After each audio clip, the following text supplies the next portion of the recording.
Good morning on this slightly cloudy Wednesday morning, but I think it is still summer here in Devon. Hope you've made yourself a cup of something delicious and sitting somewhere comfortable.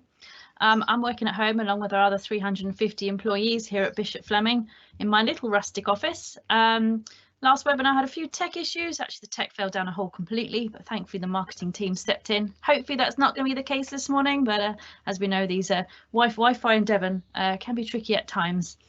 I did think about having some gin, but I thought 11 o'clock might be a little bit early, or I didn't want to reveal that I do start drinking gin at 11 o'clock with homeschooling. I'm sure that's on many parents' mind at the moment. So talking about gin, I'm here with Howard Davies, co-founder of Salcombe Distilling Company. Drink close to my heart and something quite relevant. So morning, Howard. Good morning, Fleur. Happy to be here. Good to see you. So your gin is known nationally and actually internationally now. A bit more on that later. But for those of you that don't know you, perhaps you can tell us a little bit about yourself and how things are at Salcombe Gin at present.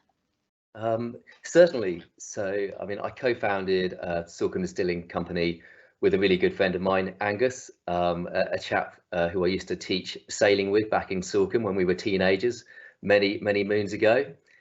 We started trading about 4 years ago as Salcombe Distilling Co. And really, the company is very much sort of born out of our combined passion and love for fine spirits and also just great lifestyle on and around the water. So to now be in this position with a distillery on the water's edge in Salcombe, producing gin and other spirits, it's absolutely, a dream come true. And since we've launched our gin and our gin school have won numerous national and international awards. And we really now want to take the company further forward in our aspiration to become the world's #1 luxury spirits brand. Excellent, great ambition. So where are you actually working today? So I'm at home today. Although at home we've got just one quite small little office that my wife is also working at home, so she's stolen the office. So we've just sort of sectioned off part of the lounge, which has become my office now over these past few months. I do go into the distillery sometimes, but during this COVID situation, really just once every couple of weeks, sort of try to limit how much I'm mixing with keep the team separated as much as possible. They seem to be very happy with that actually, so it's good. Excellent. And how is business?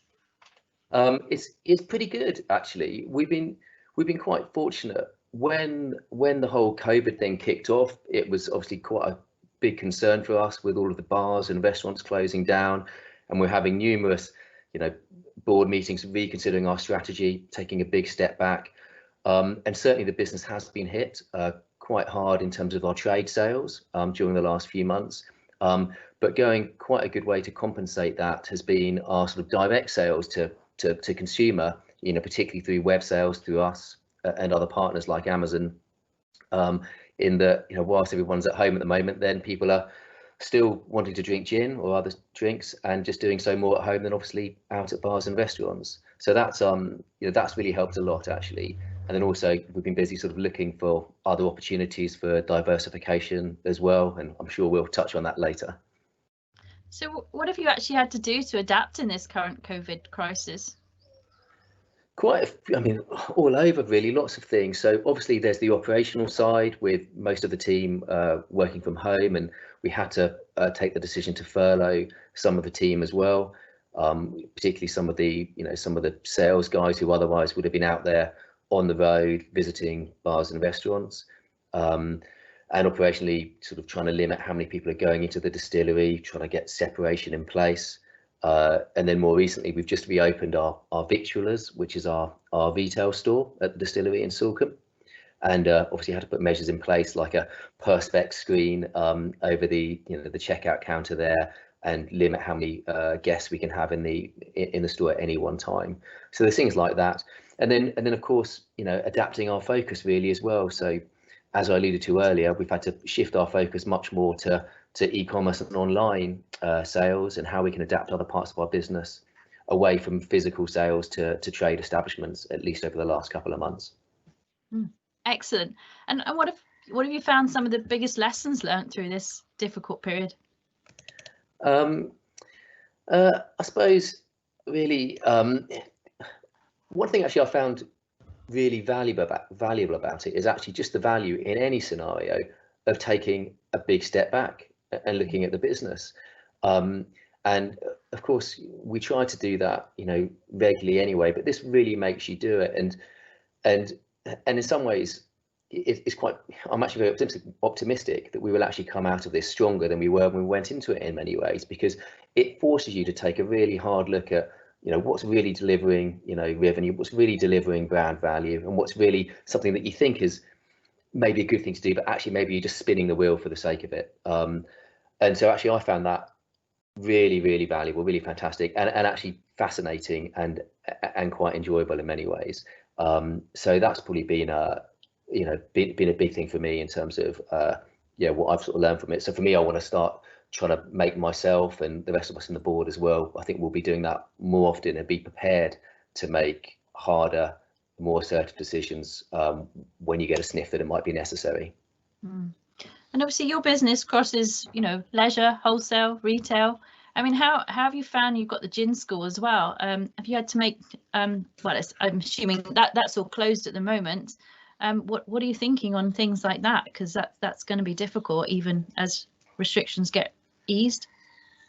Yeah, absolutely. So I mean, that's kind of ties into your question about adaptation, really. So the gin school, I mean, absolutely gutted about that. The gin school was a part of the company that we were so proud of and was so fantastic, where for you, I'm sure Fleur, but we have this facility where we've got these 10 miniature stills, so guests would come and join us for half a day, then working with our distilling team, design their own gin, distill their own gin there. Everyone was tasting each other's gins, and then you'd go home with a bottle of bespoke gin that you developed yourself. It was brilliant, and a lovely way just to meet people too.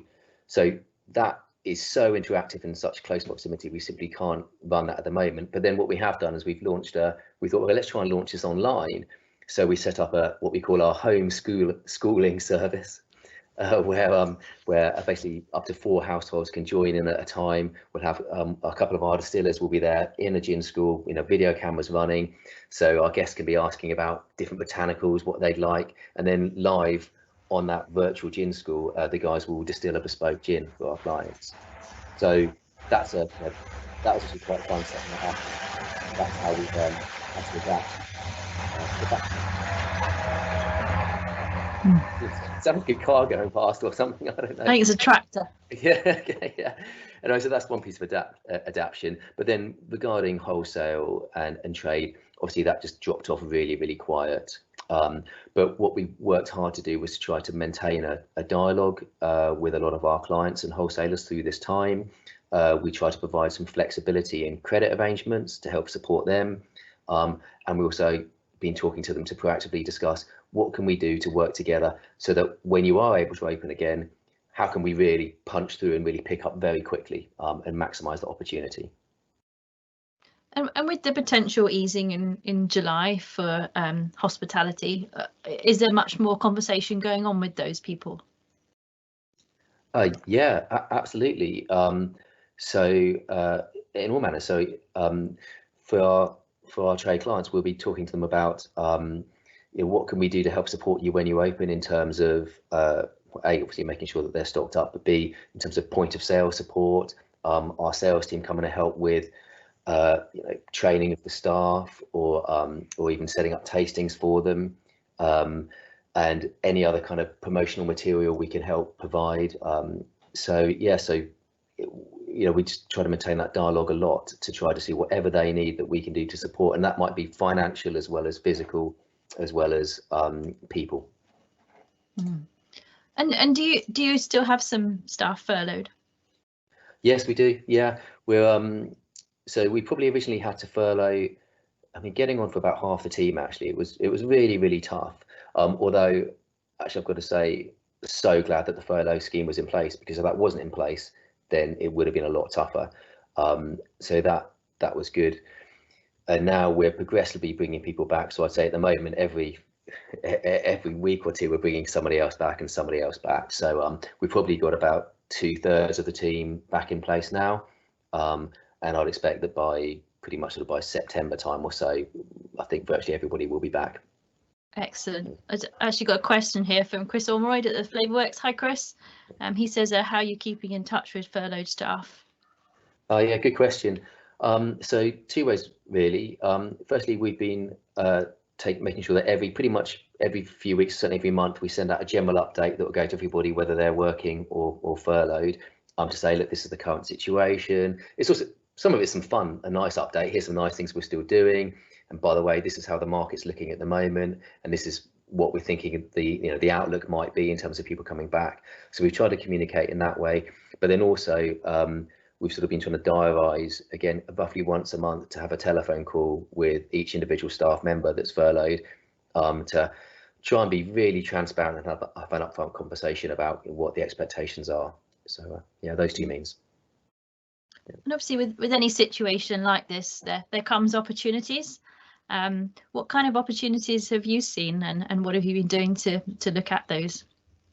I'll tell you, there's a few actually. So one, as I sort of mentioned earlier, e-commerce is huge, and so really looking at what we can do to absolutely maximise that in terms of, investing more in anything that relates to online presence. That could be getting more products online, getting more promotion online, investing more in social media, doing things like this, talking to you guys. So that's been one key thing. But then also diversification as well. And so the obvious one that you would heard of, and we're not alone at this amongst other distilleries, is producing hand sanitizer. So it became apparent very quickly there was a massive need out there for it.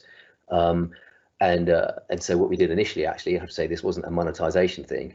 Initially, we wanted to try and help. We had lots of spirits, some of which is in fact a byproduct of our distillation process. So we started creating some hand sanitizer, and we were just giving it away free to local organisations, be that the local health centres or hospitals, or even the police force. We gave a hand sanitizer to, and so we gave away. Certainly in the first few weeks, we gave away over 1,000 bottles of hand sanitizer, and then if you like, the supply chain sort of caught up, and actually now the key sort of organisations seem to be doing okay in terms of the hand sanitizer needs. But now, interestingly, hand sanitizer has become something much more part of everybody's day-to-day life. Our entire sort of society and way we all behave has changed.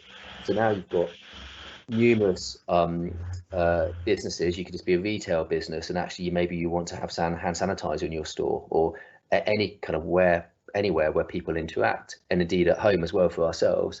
So then we thought, well, actually now this is quite an interesting opportunity to create a really lovely, beautiful, bespoke hand sanitizer product. And a lot of what's out there is very functional. You're looking at a sort of basic plastic bottle and a hand sanitizer that smells like hand sanitizer. And so we thought, what can we do here? Let's actually do something fun and interesting here. So we've developed our own hand sanitizer called Safe Harbour that has coastal botanicals within it. So it's got a lovely aroma, not too dissimilar from gin. Produce that in a lovely glass bottle with some really nice packaging. So we're literally just starting to sell that now, and also doing some sort of collaborations with some other brands as well on that front. So that's been a really nice positive that's come out of it, and really interesting. And obviously, if people are interested in that product, where would they go to I guess find out more? So it will be, actually, I'm not sure if it's quite up on our website. If it's not up on our website yet, it will be imminently within the next within the next week. So just at salcombegin.com, we've got our own shop there.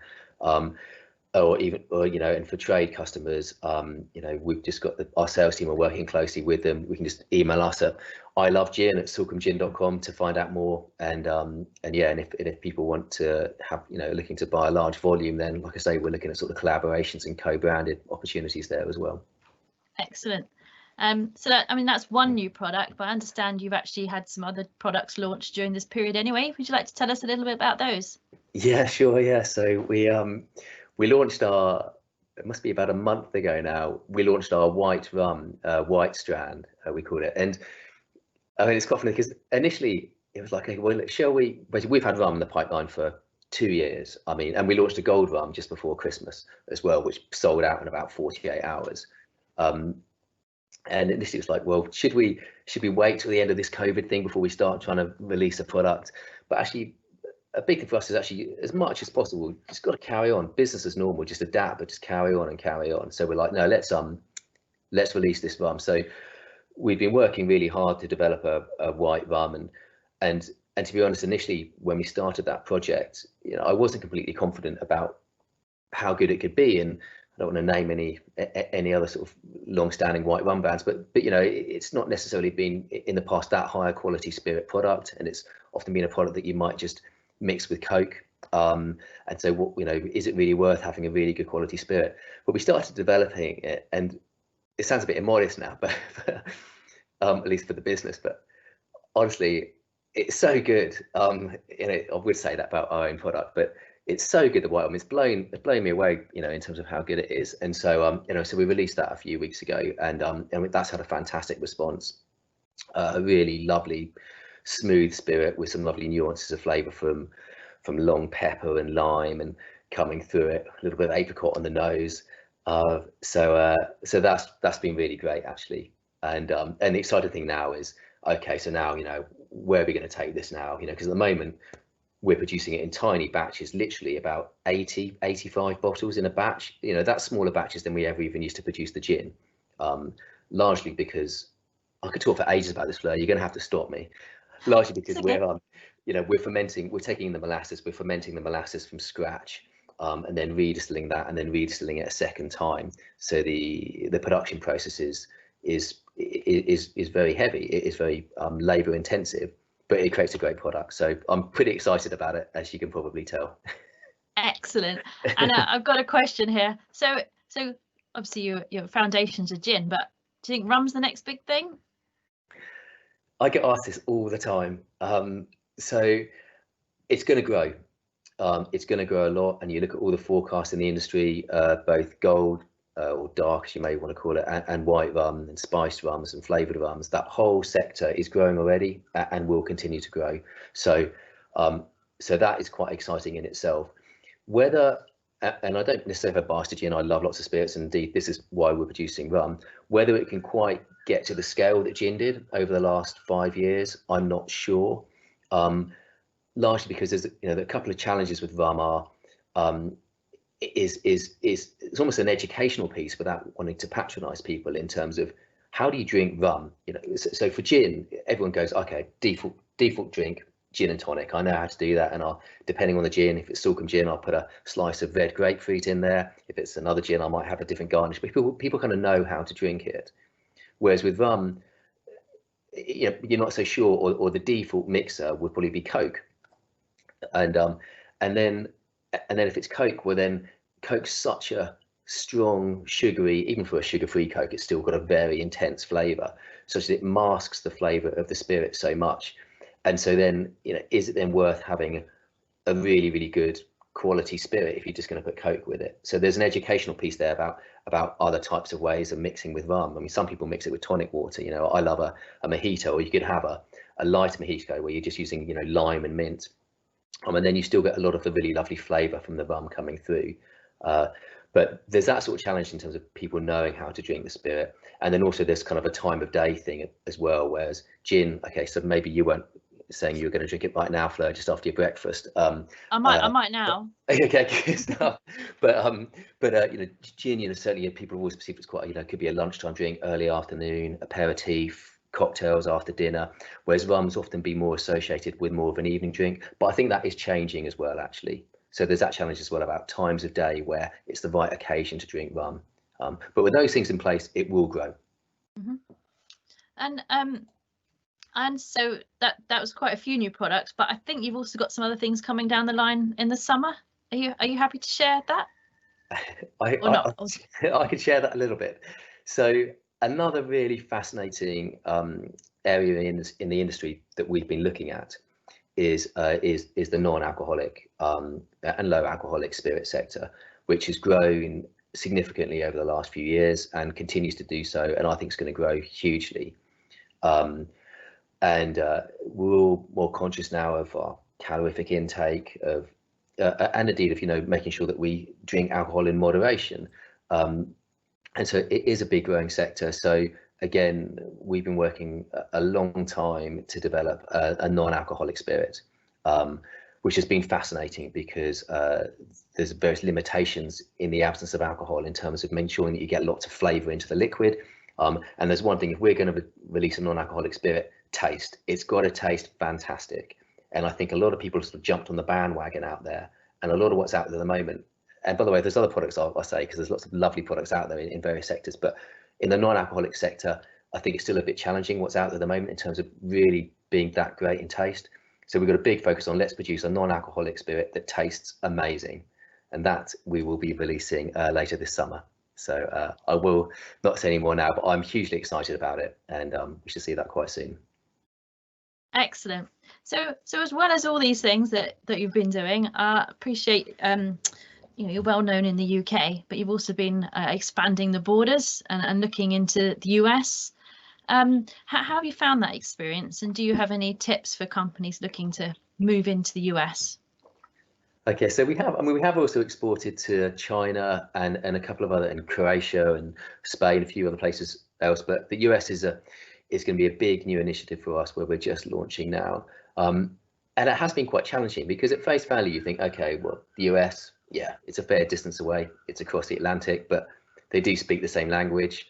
Our cultures are broadly similar, although you may not think so. Some of the stuff's in the news recently. But actually, it's amazing how different it is. So the legislation there around alcohol in particular is even more controlled than it here is in the UK. And they have what's known as the 3-tier system, whereby in the US, as a producer, typically you can't sell direct to consumer. In fact, you can't even sell direct to trade. And so you have to, as a producer, you have to sell to a distributor, and a distributor, only they can then sell to trade, who sell to consumer. And so, and it's not like there's a single distributor that covers the entirety of the United States. There's numerous ones that all cover different states, and so you've got to sort of build a relationship with a given, and this is even after you found an importer, build a relationship with a given distributor for a given state that's going to fit the model you want, and then work through a lot of legislation to support that. So that has been quite challenging.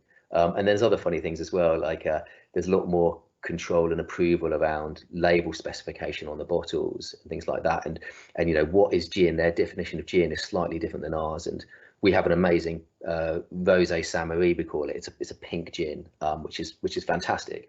And actually launching that in the States has been more challenging, because we've got to make sure we don't clash with what they define as gin, even though it's slightly pink in its hue.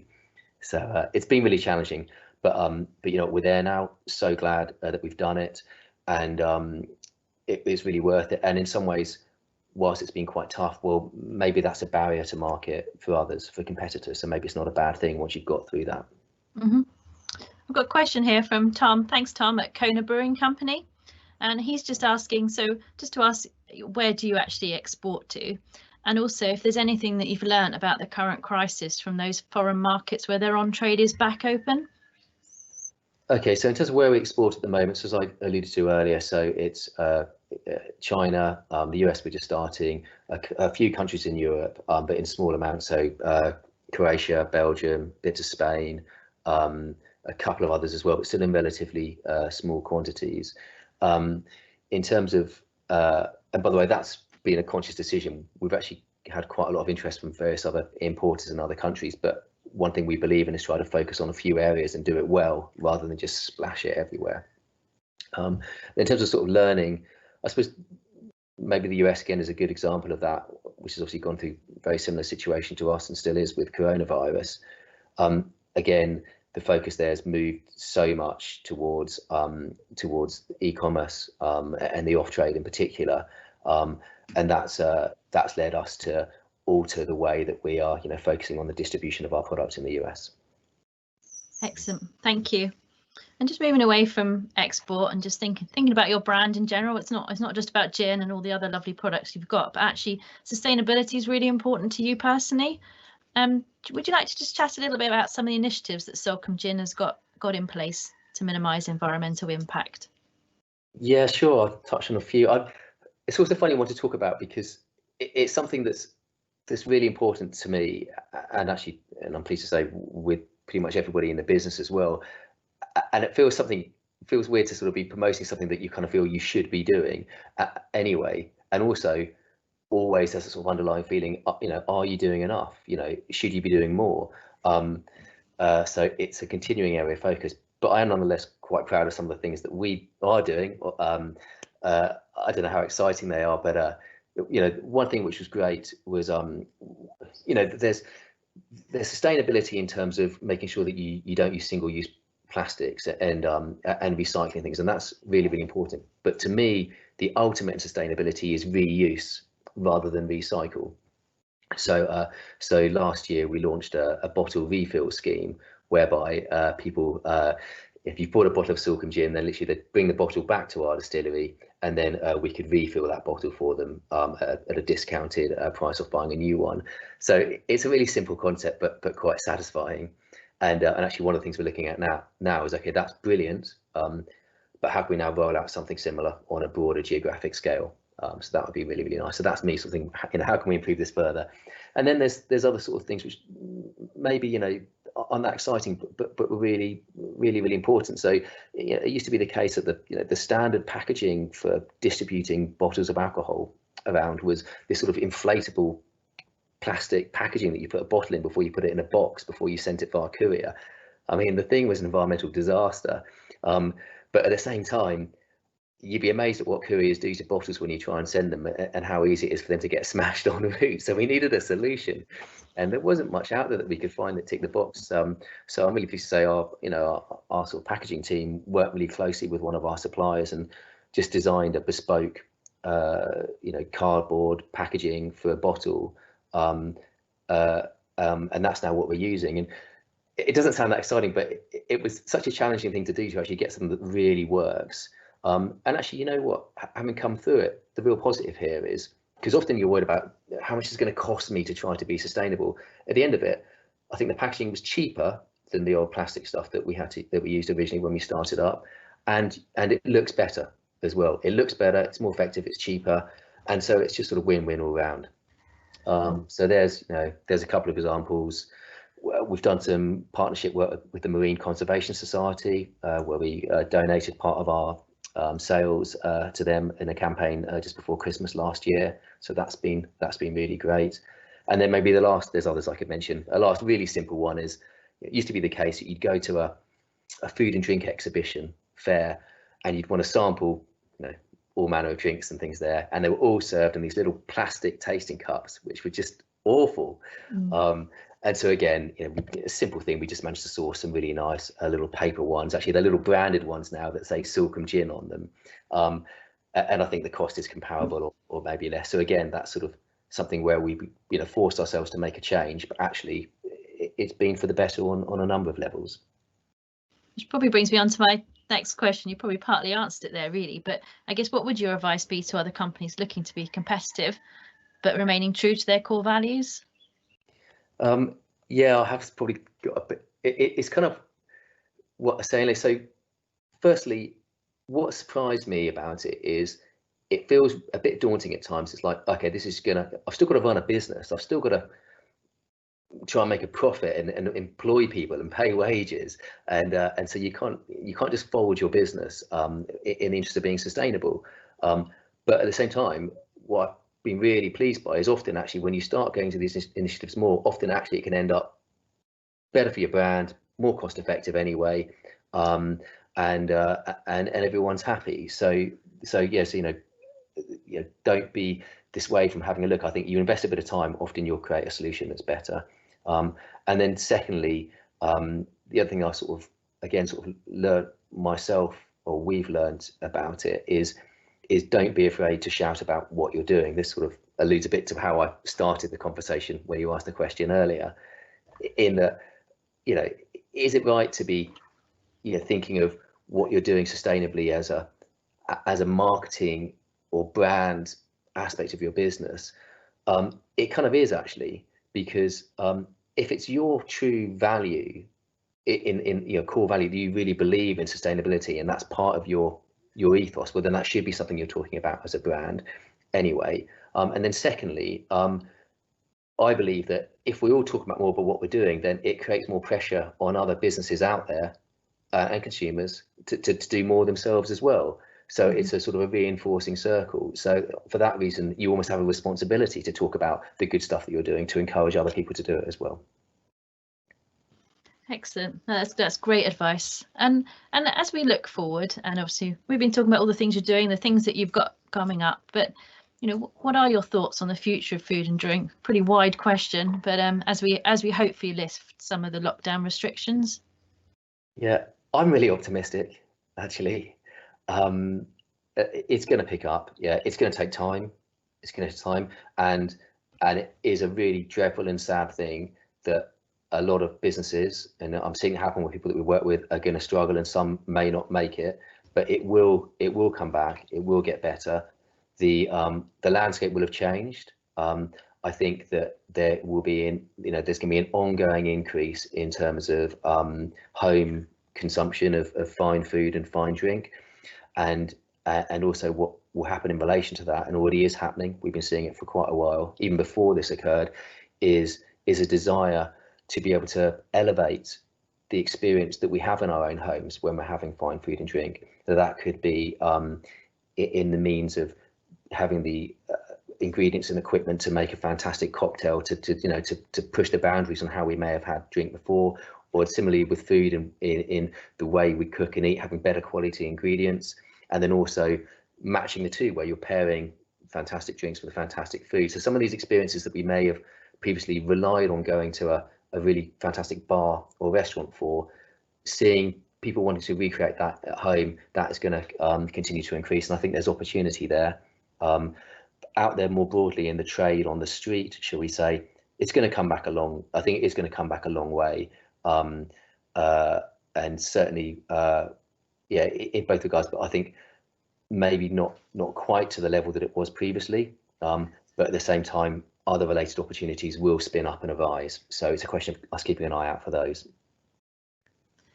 Got a question here about supermarkets, actually, and I don't know, do you sell any gin into the supermarket? Yes, we do. At the moment, we sell to both Marks and Spencers and to Waitrose regionally here in the southwest, and obviously we're working hard to expand that more broadly. So yes, I think I can see the question here then. Yeah.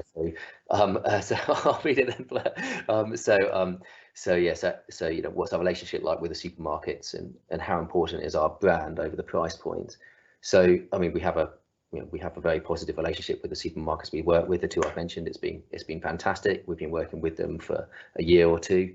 Brand over price point, I mean, that is a challenge, and it's more than just about, a lot of it is about brand, it's true, but also if a given multiple supermarket retailer is able to start selling a product at a much lower price, then the hard thing then is all of our other really loyal customers out there, other independent wine merchants and retailers, if they're then being undercut, it can be very harmful to those guys.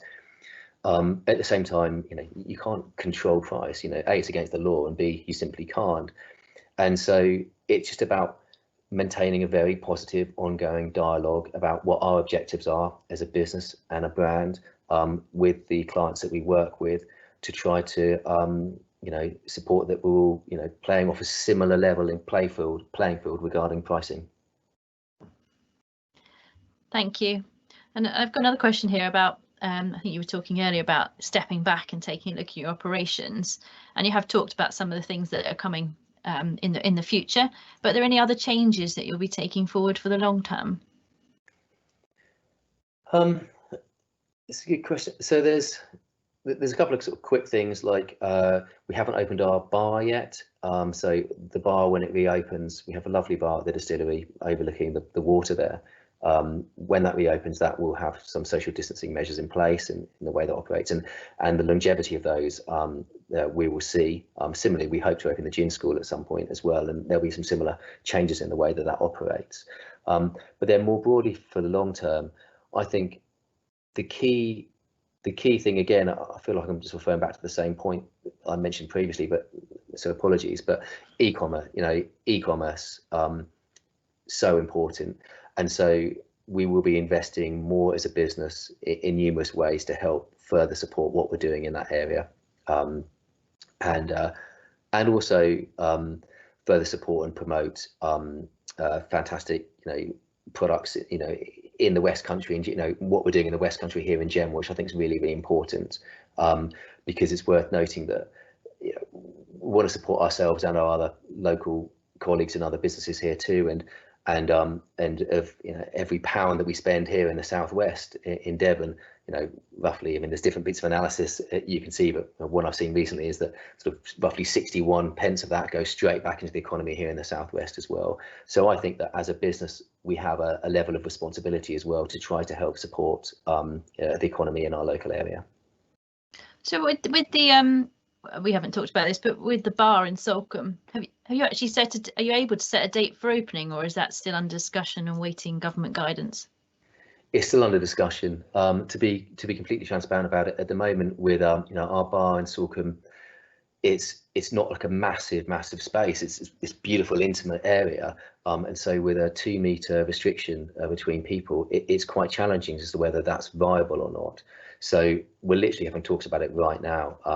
If the government eases up and makes it a 1-meter restriction rather than 2, that will help a lot. We do have some outside space, so whether we do a pop-up bar in the sort of courtyard area out the front of the distillery, every so often, that's something else we're looking at as well. So I can't give you a definitive answer right now. All I can say is I probably have a conversation about it about every 2 days at the moment. So excellent. So watch this space. Exactly. And it is a lovely bar, I have to agree. So yes, okay, and it's lovely and light and airy as well. So hopefully it'll be fine on the restrictions, even if they don't reduce down. Have you got any final thoughts or advice? Again, so what I was saying earlier, look for opportunity. We're doing all the time. Step back, think, look for opportunity. Let's all keep an eye on what's going to happen on the high street. I think it's really interesting to see how that social fabric changes going forward on the high street, and what opportunities that throws up. I think that's fascinating. And then the only other really important piece of advice I could just give everybody is to put more ice in your glass. Very important. I see this crime again and again. 1 or 2 measly ice cubes. It's an absolute travesty. So absolutely load your glass with ice. It's fantastic when you're serving a gin and tonic or other cocktails as well. That's probably one of the most important things you can do.